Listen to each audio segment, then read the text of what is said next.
হরে কৃষ্ণ, সবাইকে প্রণাম। আজ একাদশীর সবাইকে শুভেচ্ছা জানাচ্ছি। আজ পরদিনই একাদশী, আর এই একাদশীর দিনে আপনি তৈরি করে ফেলতে পারেন এরকম ঝরঝরে সাবুর পোলাও। সবজির তালিকাতে থাকা শুধুমাত্র দুটো উপকরণ দিয়ে আজকে তৈরি করে ফেলতে পারবেন এই সাবুর ঝরঝরে পোলাও। আমি এখানে নিয়েছি ছোট ছোট করে কেটে আলু এবং ছোট ছোট করে কেটে নিয়েছি মিষ্টি কুমড়া। সাথে প্রোটিনের বিশেষ একটা চাহিদা পূরণের জন্য রেখেছি আমি কয়েকটা চীনাবাদাম।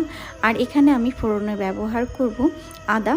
আর আদাটা আমি হামনদিস্তায় সামান্য থেতলো করে নিব, আর পরিমাণ এবং স্বাদ মতো কাঁচামরিচ। যেহেতু শুধুমাত্র আমার বাচ্চা আর আমার প্রভু আর আমার এক ছোট বোন আজকের মহাপ্রসাদ পাবেন, আর আমি তাদের জন্য আর আজকের এই রান্নার আয়োজন করছি। আর আজকে আমি শুধুমাত্র ভগবানের জন্য নির্জলা উপবাস করার চেষ্টা করছি। মানে এই পুরুষোত্তম মাসে শুধুমাত্র নির্জলা একাদশীর এই একটা ব্রত আমি করতে চাচ্ছি। আর আমি এখানে বাদামগুলো সামান্য তেলে ভেজে এখানে আদা আর এই কাঁচামরিচের যে পেস্ট আমি হামনদিস্তায় করলাম, সামান্য একটু সন্দুক লবণ দিয়ে এখানে আদা জিরা ফোড়নটা ভালো করে ভেজে নিয়ে আলু আর এখানে মিষ্টি কুমড়াগুলো আমি দিয়ে দিচ্ছি। এই সবজিটা শুধুমাত্র এই মানে ভাজার মাধ্যমেই সিদ্ধ হবে, কারণ এখানে সামান্য পরিমাণে একটু জল ব্যবহার করতে হবে।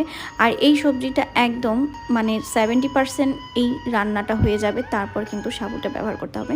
আর আমি কি সাবু ব্যবহার করব সেটা আমি বলে দিচ্ছি। এখানে আমি ক্রিস্টাল সাবুটা গতকাল রাতে ভিজিয়েছি, আমি সাবুটা দেখিয়ে দিচ্ছি। এই সাবুটা হচ্ছে ক্রিস্টাল সাবু, দুধ সাবু নয়, যেটা একদম দুধের মতো সাদা, সেই সাবুটা দিয়ে হবে না, ওটা গলে যাবে। আর এই সাবুগুলো খুব একটা দাম নয়, 180 টাকা কেজি। আমি এখানে হাফ কেজি একটা প্যাকেট নিয়েছি, আপনাদেরকে দেখাচ্ছি। একদম জলের মতো স্বচ্ছ সাবুটা, এটাকে ক্রিস্টাল সাবু বলা হয়। যে কোনো ইস্কন মন্দিরের পেয়ে যাবেন আপনারা। ভালো করে একটু নাড়াচাড়া করে নিলাম। মানে এই সবজিটা শুধুমাত্র কম জলে এবং কম আঁচে একদম 80% 70%-এর মতো সিদ্ধ হয়ে যাওয়ার পর তুলে রাখা মানে ভিজিয়ে রাখা যে সাবুটা, এই সাবুটা কিন্তু এখানে ব্যবহার করতে হবে। আমি সামান্য এখানে জল ব্যবহার করলাম সবজিটা সিদ্ধ হওয়ার জন্য। সবজিটা এই জলের মধ্যেই পুরোপুরি সিদ্ধ হয়ে যাবে। ভালো করে একটু ঢাকা দিয়ে নিলাম কিছুক্ষণ। মানে আপনার এই সবজিটা রান্না করতে সর্বমোট 20 মিনিট সময় লাগবে। 20 মিনিট সময়ের মধ্যে কিন্তু এটা হয়ে যাবে। আগে থেকে ভেজে রাখা বাদামগুলো আমি দিয়ে দিচ্ছি। আপনারা চাইলে হামনদিস্তায় এই বাদামগুলো গুঁড়ো করে একবারে দিতে পারেন, যারা বাদামটা আস্ত চাচ্ছেন না। আমি জল থেকে ঝরে রাখা সাবুগুলো এর মধ্যে দিয়ে দিলাম।